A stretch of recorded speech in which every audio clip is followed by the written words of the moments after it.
Yeah, I've heard the term friendshoring 4 times now in the last 48 hours out here in Delhi. What's your sense there? Because you look at the region wherein a lot of countries might be viewed very favorably as supply chain partners by the West.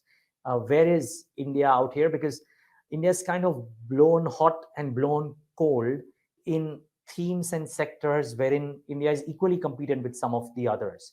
Not necessarily one despite its size. So, what's your sense about the current? Yeah, no, so I think, look, friendshoring is a very inelegant term, which simply means you do business with friends. That's all. And by the way, I don't think that's a new concept.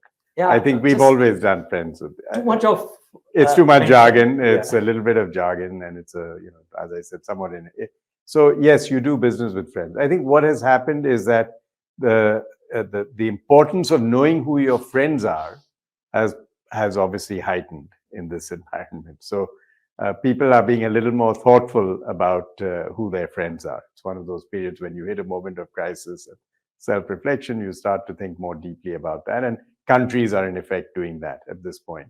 So sharper lines are being drawn around that definition. Yeah, but okay. So I'm just trying to understand though. Do you reckon that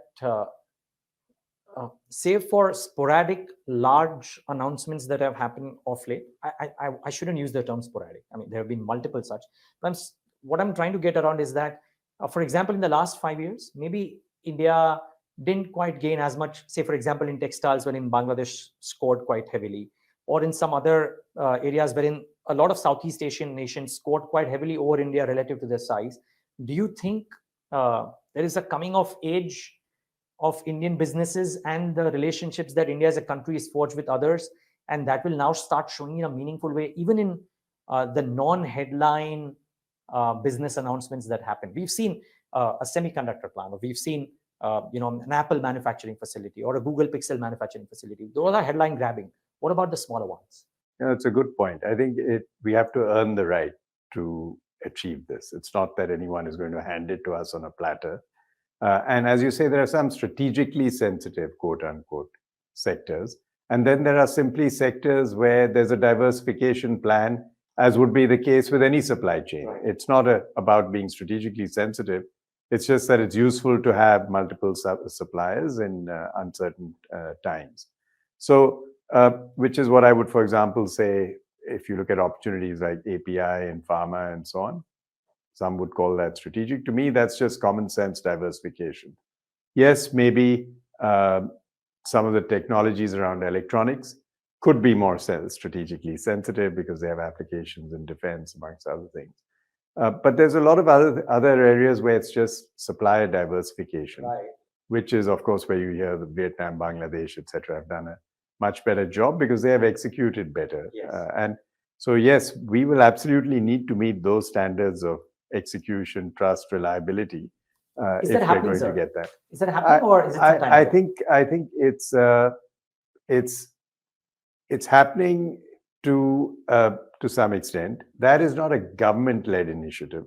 So the strategic sectors, you have G2G involvement, and then you have India's large corporates leading, the process along with partnerships. And there, as you know, India's philosophy is tilting towards Atmanirbhar, which essentially doesn't mean import substitution in the old sense, but it does mean an expectation that you will jointly produce in India, as indeed China did. By the way, this is not an Indian invention. We've essentially taken what was a Chinese concept, which is, please come, bring your capital, let's understand how technology will get transferred, jobs will get created, and let's do it together here. So the world should not get put off by the use of the term. It's not import substitution in the bad sense, returning to India. It is partnership in India, for India, being able to support global needs. But the rest of it, these are purely commercial decisions which will be made by companies as they see fit, as they look for supply diversification. If Thailand is as good an alternative for producing part of the auto supply chain, go to Thailand. India has no right to demand it. We are no better. But so there are sectors. I would say light engineering is one.